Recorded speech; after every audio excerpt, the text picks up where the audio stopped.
Well, guess what? It's time to call out Channel 1 again. And Channel 1 really did themselves in tonight. I'm just baffled.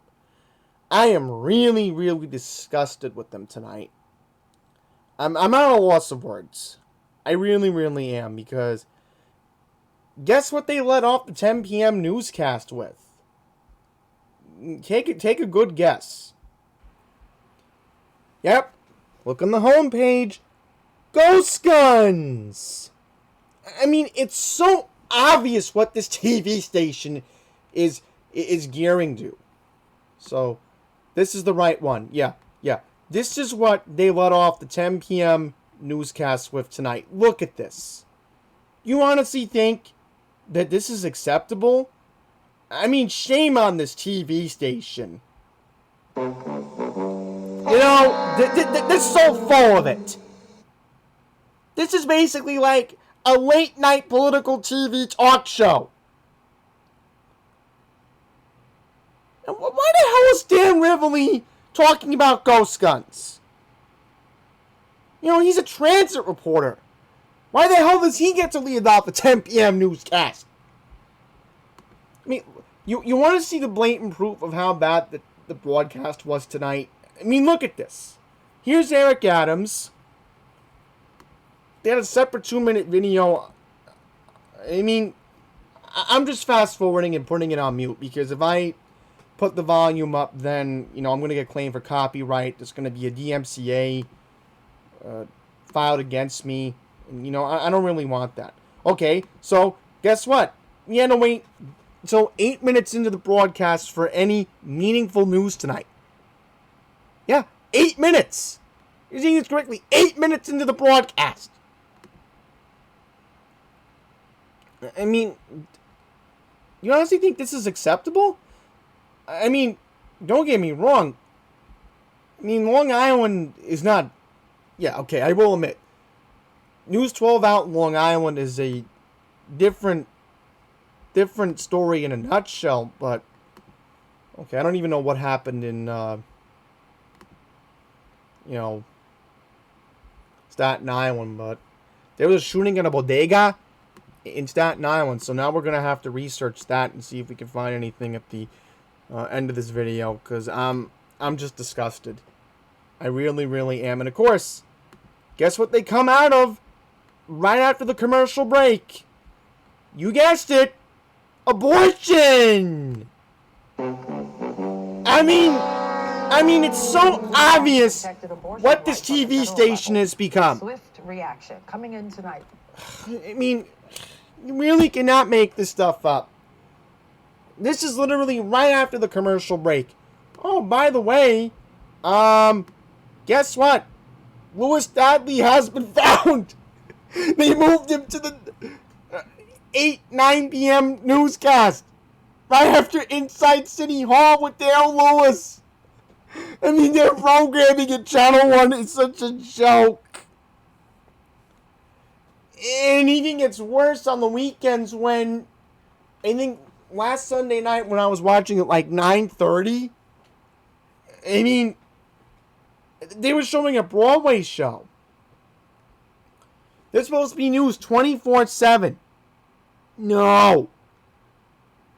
This is how we do things at Channel 1. I mean, my God. My God. I have to scroll all the way down here just to find the shooting that happened in Ridgewood. But we're not going to lead off with that. We have something more urgent that we have to discuss tonight. We're actually going to lead off with this tonight.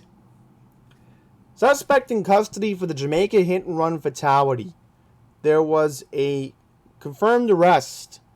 So, says that police sources stated that the suspect is not an employee, but a freelance worker for the company that was driving the truck which caused the incident. So, still waiting for arraignment from Queens DA Melinda Katz. I'll probably get a arraigned before Friday. And I mean, hopefully there will be a press release before the end of the week, because I'm looking at Melinda Katz's website, and obviously there's nothing on the Queens DA's website, of course. So, here we go. We do have an update on the incident that happened in Forest Park. So, obviously, we know what happened back on April 16th, which was the weekend of Easter. So, this is what we know. This happened yesterday. Mr. Dave Manoa was arraigned on Tuesday, May 10th, 2022 at Queens Criminal Court in Kew Gardens in a 13-count indictment before Queens Supreme Court Justice Michael Alois, charging him with 2 counts of murder in the second degree, 2 counts of burglary in the first degree, concealment of a human corpse, tampering with physical evidence, and criminal possession of a weapon in the fourth degree. Justice Alois ordered the defendant to return to court on July 7th. Oh, so we're going to delay this even further. This guy better be held at Rikers, because, my goodness, you're going to delay this until July? You literally cannot make this stuff up. Alright, so let's see how long the prison sentence would be. I'm trying to find out. Trying to go down here. You gotta be kidding me. They don't even... Oh, here we go. This is it. I wasn't, I got disturbed about the date here. Here we go. If convicted, the defendant faces up to 25 to life. So good. This guy should be in prison for a long time for what he did.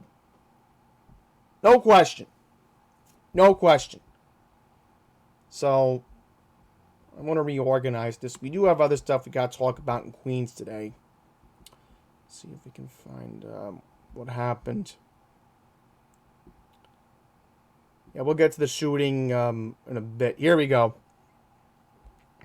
Police around the Queens Center Mall reporting 2 suspects have been taken into custody for the shooting at the high school in Maspeth. Wow, okay. Yeah, so we'll get into that in just a second. I just want to see if anything else is here. Yeah, this is what I wanted to read before we get to what happened in Maspeth today. Look at this. Another example of Channel 1 ignoring Astoria. So I did read this earlier before I did record this video. Vernon Boulevard by 31st Avenue. Dead body was found in the East River by the Queens side. The body was removed around 6 a.m. this morning. Oh, so they confirmed that the compromised body is of a male. So, of course, 114th Precinct. You know, I've said this time and time again. You know, if you're any police officer that's not stationed at 114th Precinct, just be counted that, you know, your blessings are high. Because you have the toughest job of any police precinct in the borough of Queens right now. You really do. You know, Astoria is just forgotten about time and time again. Astoria never used to be treated that way. It used to never been that way, how the community of Astoria has been treated and just completely forgotten about. Okay, so let's read what happened in Maspeth today. And of course, Channel 1 didn't send a reporter, so typical of them. You know, they could have Dan Rivoli or anybody else in that newsroom who spent a long time talking about ghost guns, but no, we're not going to send a reporter to Maspeth tonight. Here we go. So, a 17-year-old boy was shot in the arm at a dispute at Maspeth High School this afternoon, following a dispute with 2 15-year-old boys. So this happened at 74th Street and Grand Avenue around 1:40 p.m. According to reports, the teen is a student at the high school and ran inside the building after he was shot. And by the way, I will mention that I got a notification from the Channel 7 app while I was at work regarding this story. So, I'm literally about to start afternoon activity with my activities director and gather around with the residents to do an activity today. And this is happening while I'm upstairs. It's happened 1:40. I wasn't on my floor until at least 10 minutes after this happened. So here we go. So team was brought to Elmhurst Hospital and police said he's expected to survive. So that's the good news at least. But, Channel 1 should have sent a reporter. I mean, thank goodness we have the school safety unit of the NYPD, but... According to student Isaiah Perez, the teen who was shot is named Brian. So... Isaiah Perez told the Queen's Courier, after a period I got into school, there was a hard lockdown, we were stuck in the ambulance. The victim was taken to an ambulance. And it says, where was the victim taken? Okay, NYC Health Elmhurst. Like I read earlier. Okay. The school was on lockdown, so that was the right thing to do. Oh, look at this. This incident comes in the heel of a similar incident where police arrested 16-year-old Sean Chang on April 11th in connection with a shooting at Cardozo High School in Bayside. So think about this. This is the second shooting in a month at a school in Queens. I think a couple weeks ago, remember, St. Francis Prep was evacuated because there was a bomb threat. So, I mean, even the schools aren't safe. Especially how, again, shooting at Fresh Meadows, remember, Francis Lewis High was connected to that shooting on 188th Street. So this is what I mean. I mean, we have a lot of troubled youth now. And I partially blame COVID on that. The lockdowns really impacted social relationships, I think. Okay, now we're going to get to our next story, and we have an update on what happened in Ridgewood. So apparently this guy, who we showed back on Monday, apparently might have seen my video, only speculation, or probably saw his mugshot everywhere on the news, and killed himself. So how crazy does that sound? And get this, out of all places, the suspect, Pedro Clintron, in connection to the shooting that happened in Ridgewood, the body was found in Greenpoint, Brooklyn this morning at 8 a.m. Wow! A spokeswoman for the NYPD confirmed that the killer took his own life with a self-inflicted gunshot wound to his head. The corpse was found on McKibben Street near the intersection of Manhattan Avenue. So the gun was found. So, very, very unfortunate ending. I mean, we're not going to find out what led up to the shooting. I mean, now Melinda Katz can't file charges because, again, this shooting happened in Queens. So, she can't take it from here. It's all over. So, very, very unfortunate. And of course, the woman who was killed was, in fact, involved with the NYPD Information Technology Bureau. So, the victim who was killed was Moldega Ortega. So, again, she worked for the NYPD. Wow. Let's see where we can look up this intersection. McKibben Street near the intersection of Manhattan Avenue. Let's see if Google will find it. Let's see. Go on the fly here and we'll look it up. Because I believe or I know where this is. Oh, of course I know where this is. Of course I know where this is. This is actually Williamsburg. Are you kidding me right now? Are you kidding me? Sorry about that, folks. I just had to get rid of that. Look at this. Williamsburg. As soon as I saw Manhattan Avenue, I'm thinking, wait a minute. Manhattan Avenue cuts all the way up to McCarran Park. So, I was like, Manhattan Avenue? I'm thinking that's not anywhere near Greenpoint Avenue. So, out of all places, it had to be in Brooklyn. And, not to mention, it had to be right near Woodhull Hospital.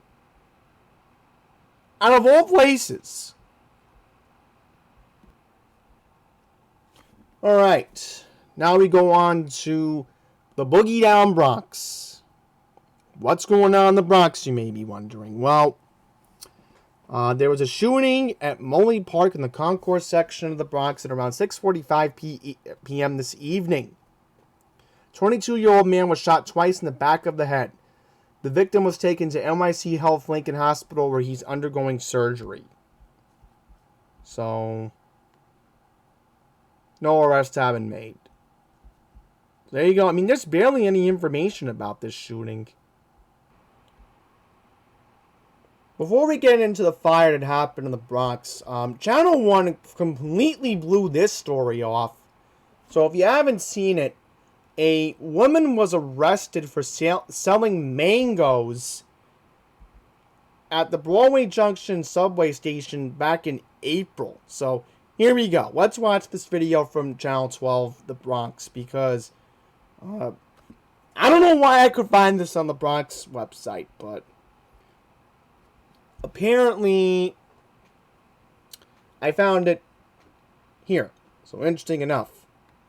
Well, we've got our eyes on some viral video here in the Alert Center after police were recorded arresting a street vendor for selling produce. Take a look on my screen right here. You can see this video right here. She is in handcuffs as police take the cart and her away. And this happened at Broadway Junction. Now, we did reach out to police for comment on this, and they told us that the vendor was issued a summons on April 5th and that she refused to stop vending at the location after multiple warnings. She was also issued a summons for unlicensed vending back on April 29th, and she was released. So the big question now is, should police enforce against street vendors? Well, we want to hear from you. We're going to have this pinned up on our...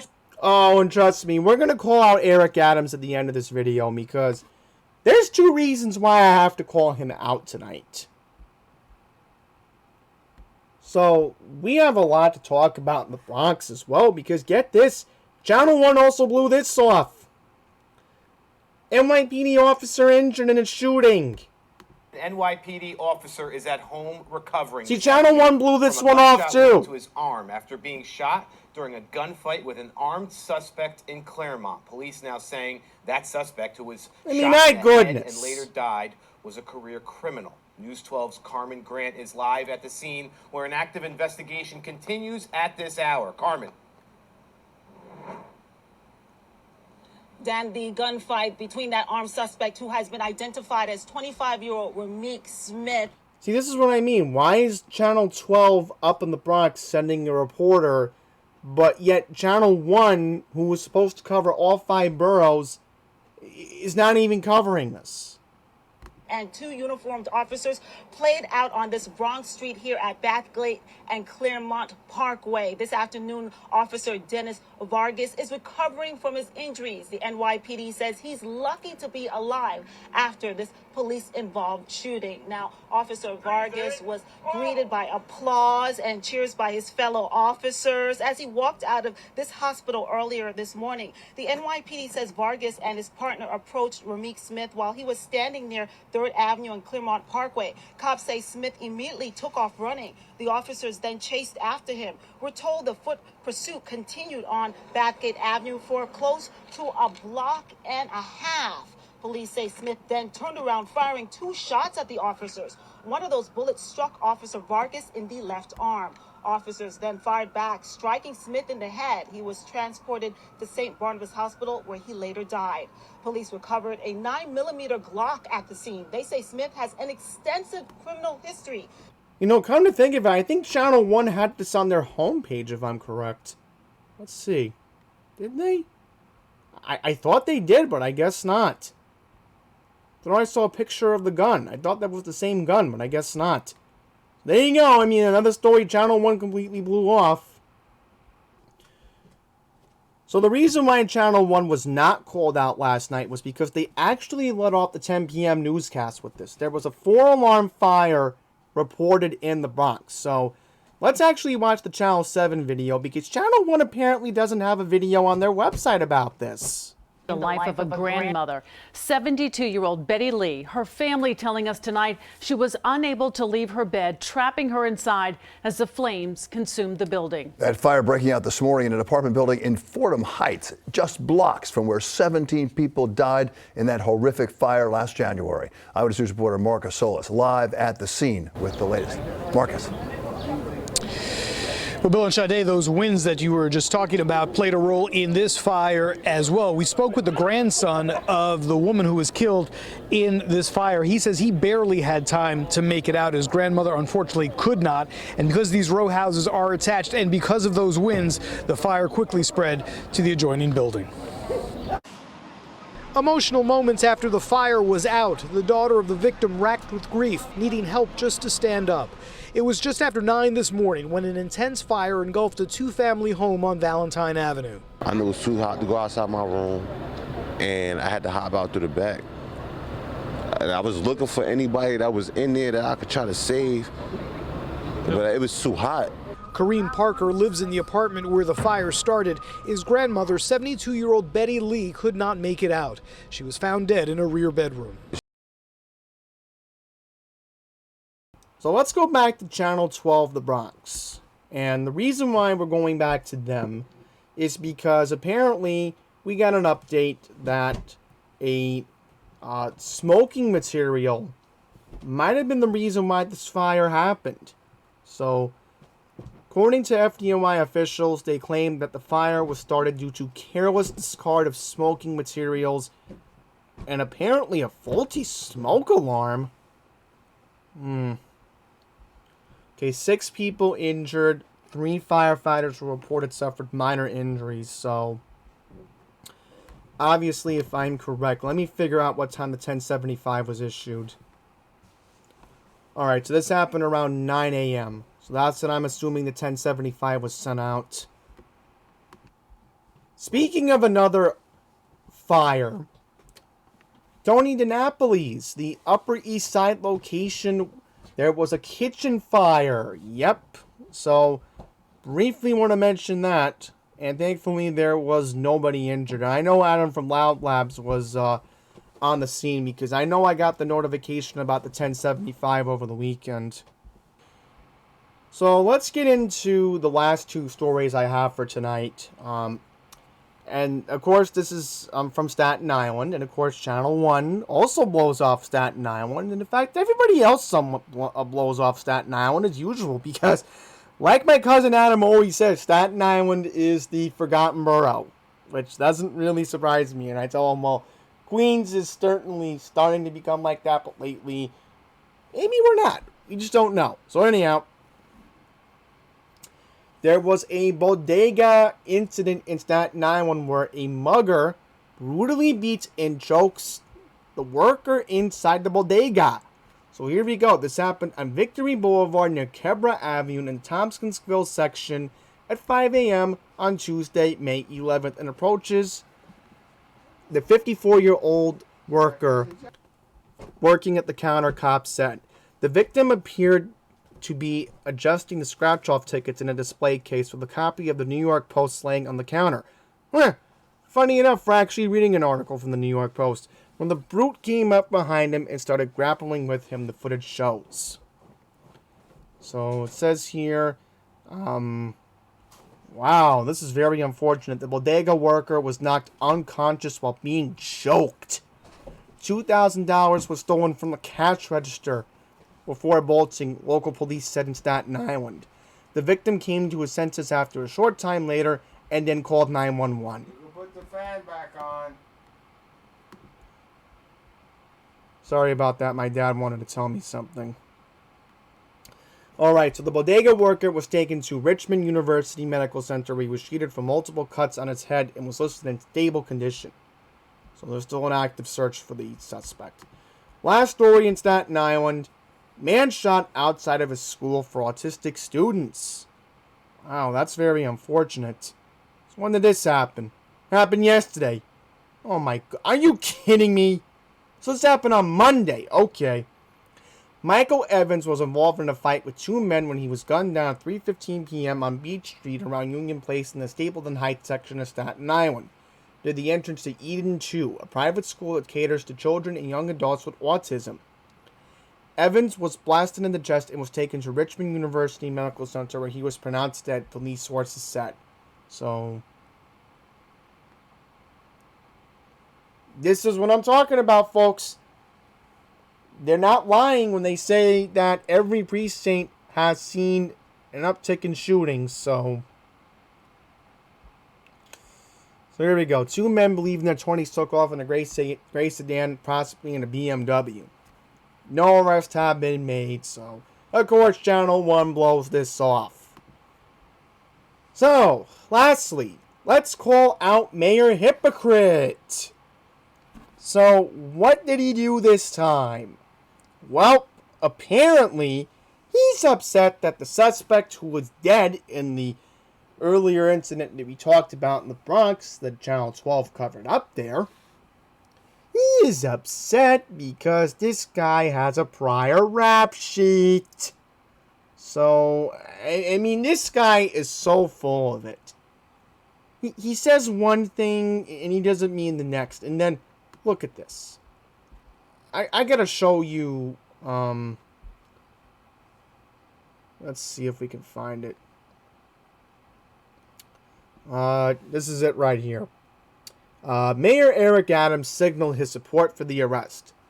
So, he claims that New Yorkers must follow the rules and express concern about people getting sick from food sold on a permit. And then look at this. Next day, it's propane tanks being on the subway system. The next day, it's barbecuing on the subway. I've been on the subway since 2009. And I have never, ever, since 2009, have I seen a barbecue being brought onto the New York City subway system. Okay? Get that straight. Okay? Understand that I have ridden the subway every year since 2009. And this guy, Eric Adams, let's just put his face on the screen. This guy's a hypocrite. Yeah, let's show a picture of him. Let's show you this. Let's pull up the picture. Look at this guy. He's so full of it. He's a hypocrite. He says one thing and he doesn't mean the next. And the problem is you have Channel 1 defending him. So I'm done talking about this for the remainder of the evening, and that's why you're seeing this video as Channel 1 really does it tonight. And, I'm going to have a description. In the description, you're reading it. It's Channel 1 completely decides to turn their 10 p.m. newscast into a talk show. I actually discussed the crime going on in New York City that Channel 1 completely ignored. So that's the description of tonight's video.